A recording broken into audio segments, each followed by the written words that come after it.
¿Qué tal? Bienvenidos a su informativo OMU News. En esta ocasión nos encontramos con el viceministro, el ingeniero Luis Valverde, quien nos ayudará a conocer cuáles son los principales retos y estrategias para resolverlos en este 2016.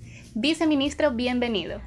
Bueno, muchas gracias por la entrevista y aquí a las órdenes para cualquier pregunta. Retos hay muchos, muchísimos. Si nos ponemos a ver el mapa geopolítico del mundo, lo que está pasando en el mundo es un año muy complicado. Los precios del petróleo están en récords de bajo, muy bajos, alrededor de $30. El dólar está ganando terreno versus otras monedas, es decir, se está apreciando. Cada vez que el dólar se aprecia, el dólar se hace más caro, por ende nuestras exportaciones se hacen más caras. Pongamos por ejemplo Rusia, que es un mercado nuestro de banano. Cada vez que el dólar gana mayor valor frente al rublo, quiere decir que los consumidores necesitan más rublos para poder pagar un dólar. Entonces eso tiene una afectación directa en la demanda de los productos ecuatorianos, sobre todo el banano. Y el tercer gran problema es el tema de que cuando los países que tienen moneda propia pues pueden tomar medidas para proteger su moneda, para proteger la competitividad, que generalmente esto es la devaluación de la moneda, cosa que en el Ecuador no podemos hacerlo, porque como usted sabe tenemos el dólar desde el año 2000, entonces es un manejo diferente de hacerlo. El gobierno nacional ha venido tomando en los últimos tiempos medidas macroeconómicas protegiendo la economía del país, protegiendo su empresa privada y el aparato productivo. Una de esas fue el tema de las salvaguardas, por ejemplo. Pero a pesar de eso tenemos problemas, pero ahí vamos trabajando de la mano con las asociaciones, con la empresa privada, tratando de sacar adelante el país. ¿Qué es lo que estamos haciendo? Nosotros venimos en el Ministerio de Agricultura y en el Gobierno Nacional en los últimos 4 años que el ministro Ponce está a cargo de la cartera. Hemos venido trabajando sistemáticamente en incrementar la productividad del país en los productos más importantes.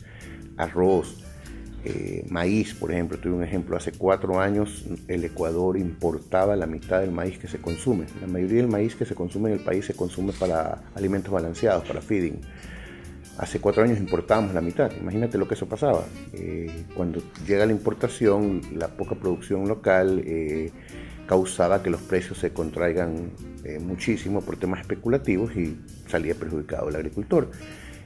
Con un gran esfuerzo del gobierno nacional comenzamos a trabajar en lo que nosotros llamamos el plan de semillas de alto rendimiento y el plan piloto, el plan asociativo, y hemos servido casi 400.000 hectáreas en los últimos años con paquetes tecnológicos basados específicamente en semillas, porque ese era uno de los grandes problemas que tenía la productividad en el país, el bajo uso de semillas de alta calidad. Entonces hoy nuestros agricultores en el campo reciben un paquete tecnológico que se basa en semillas de alto rendimiento que garantiza un mejor retorno con sus fertilizantes y con sus químicos para usarse, y obviamente estos tienen una subvención del Estado que ayuda a establecerse eso. Eso nos ha hecho poder subir niveles de productividad en arroz a casi 6 toneladas por hectárea, en maíz estamos casi en 7 toneladas por hectárea, con la misma hectáreaje que tenemos hoy. Hace 4 años importábamos la mitad de lo que se consume, hoy estamos todo produciendo localmente sin tener que importar nada. Entonces eso es importantísimo. Una economía dolarizada, uno siempre tiene que tomar decisiones basado, bueno, no siempre, no solamente en eso, pero tiene que tomar decisiones basadas en la balanza comercial. ¿Cuál es el diferencial entre lo que yo exporto, vendo al mundo, y lo que yo importo, compro del mundo?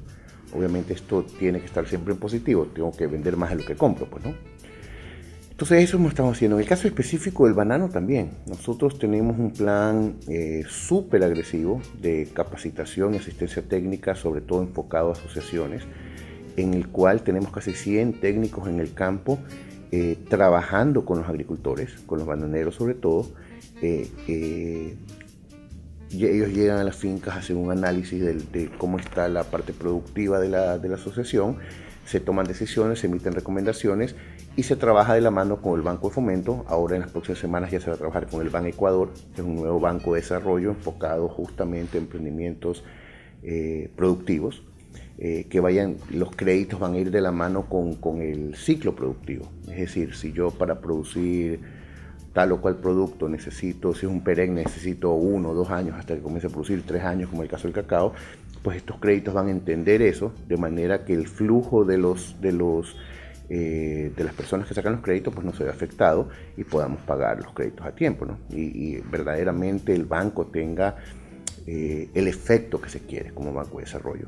Temas como las garantías, por ejemplo, poder ignorar contratos, poder hacer un sinnúmero de productos financieros que haga mucho más ágil entregar el producto.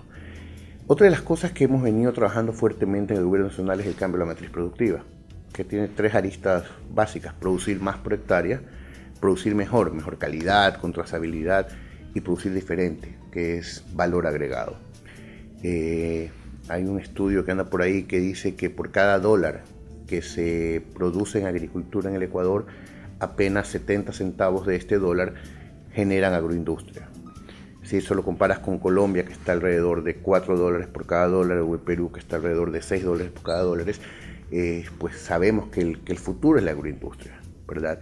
En ese sentido, en ciertas cadenas específicas como la leche, por ejemplo, que hoy estamos teniendo serios problemas de comercialización, hemos comenzado ya a nivel asociativo, tenemos alrededor de 200 centros que son tanques de almacenamiento de leche con su laboratorio, que permite a los pequeños ganaderos poder colectar esa leche de todos sus asociados, poder hacer un análisis de esta leche en términos de calidad, en términos sanitarios, para poder venderlo mejor. El siguiente paso es pues comenzar a hacer ya valor agregado, quesos, yogur, etc. En el caso de maíz hemos hecho algo parecido.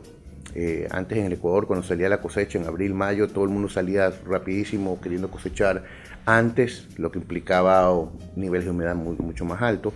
Hoy no, hoy tenemos centros de acopio también asociativos donde los agricultores pueden generar las economías de escala, captar esta cosecha, secar esta cosecha y poder venderla mejor. Entonces eso es más o menos lo que hemos estado haciendo. ¿Cuáles son los productos potenciales para la exportación y cuáles son los incentivos que da el MAGAP para su producción y comercialización? Bueno, obviamente el principal producto de exportación del Ecuador es el banano. El año pasado alrededor de 309 millones de cajas. Somos el principal exportador de largo. Si tú coges el 2, el 3, el 4 y el 5, los UNES exportan lo que nosotros exportamos, ¿verdad?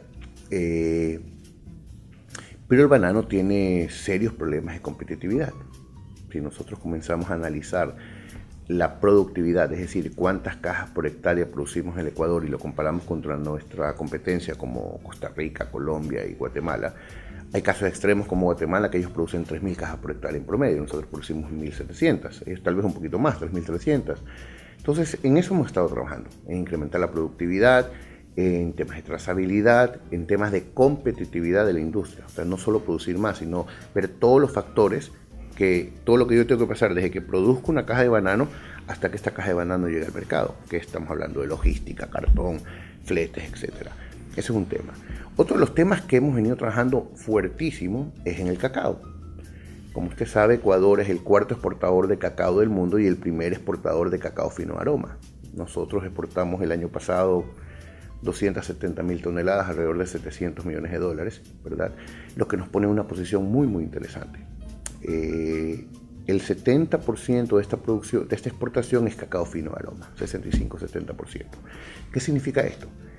Que los mejores chocolates del mundo están hechos con cacao ecuatoriano. Como usted sabe, el cacao cotiza en bolsa, en 2 bolsas, en la bolsa de Nueva York y en la bolsa de Londres. Y en base a eso, casi que a diario, casi que horas, pues se negocian los precios y se toman posiciones futuras en el tema de negociación. Pero el cacao fino, una gran mayoría de esto se negocia directamente entre los exportadores ecuatorianos y los compradores en Europa. ¿Qué hemos estado haciendo? Pues en cacao se ha trabajado fuerte en temas de mezcla. Nosotros necesitamos garantizar que un saco de cacao esté libre de mezcla. ¿Qué significa mezcla? Que sea del tipo que estamos haciendo, que sea o solo fino o cacao CCN, que es el otro tipo de cacao que tenemos en el Ecuador. El segundo tema que se ha trabajado fuertemente es el tema de trazabilidad. Cada vez más los mercados piden trazabilidad. Poder garantizar que esa pepa de cacao que llegó a Hamburgo, saber dónde fue cosechada, qué químicos se utilizaron, dónde fue hecho el beneficio, o sea, el tema del secado, la fermentación, etcétera, cómo fue transportado. Eso en un commodity es muy difícil dar valor agregado, ¿verdad? Como commodity per se. Esa es una de las formas que nos permite ofrecer un producto diferente. En cacao nosotros tenemos el Plan Nacional de Reactivación de Cacao, que es el más agresivo que hay hoy en el mundo. Son alrededor de 90.000 hectáreas que están siendo intervenidas con podas, están siendo intervenidas con fertilización, están siendo intervenidas con control sanitario. La semana pasada estuvimos con el señor vicepresidente en la zona de Naranjal y Yaguachi en la entrega de los kits sanitarios para el control de la monilla. Por ejemplo, hoy con la cantidad de lluvia y temperatura que existe, pues es el caldo de cultivo para generar ese tipo de enfermedades. Y es una enfermedad que ataca cuando ya el cacao está básicamente en mazorca. Entonces, el cacao yo creo que es uno de los productos que tiene muchísimo potencial, muchísimo futuro en el país.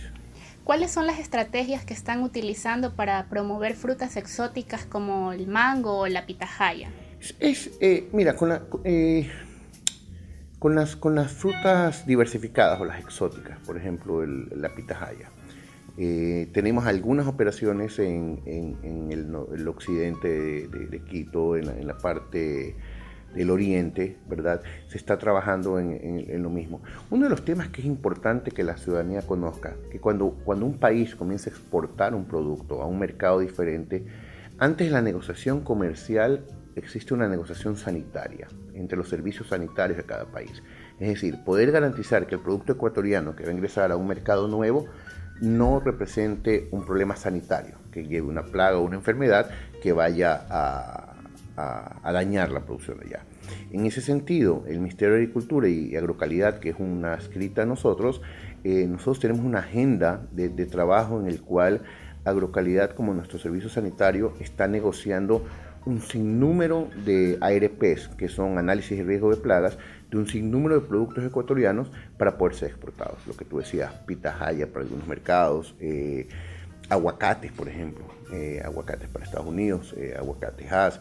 Entonces, esto es un tema que toma tiempo, pero en algunos casos estamos negociando temas que ni siquiera existen los volúmenes necesarios, recién se está haciendo el desarrollo para la parte productiva, pero una negociación de un ARP, dependiendo del país, puede durar 1 año o 2 años, ¿verdad? Porque es un intercambio de comunicaciones y análisis en cada país. Para concluir, queremos escuchar una recomendación para los productores y exportadores que apuestan por este modelo de negocio. Bueno, yo creo que la principal recomendación que podemos dar es trabajar en la competitividad. Nosotros tenemos primero que generar la economía de escala, es decir, asociarnos, ¿verdad? Acción colectiva, los productores asociarse para tener una mejor posibilidad, para comprar insumos, para poder producir. Los exportadores exactamente lo mismo. Trabajar en temas de trazabilidad, en temas de seguridad alimenticia y sobre todo en temas de competitividad. Es decir, que nuestra fruta llegue al mercado al mejor precio posible, pero también a la mejor calidad posible. Como tú sabes, a pesar de que somos el principal exportador de banano del mundo, en muchísimos mercados hay otras opciones de banano y el nuestro de pronto no será el más barato, pero por temas de calidad, por temas de vida en percha, porque dura muchísimo más tiempo en percha, la gente prefiere el banano ecuatoriano. Entonces yo creo que eso sería una recomendación. Gracias, viceministro, por esta entrevista y muchas gracias a ustedes por estar en su informativo OMU News. Nos veremos en una próxima ocasión.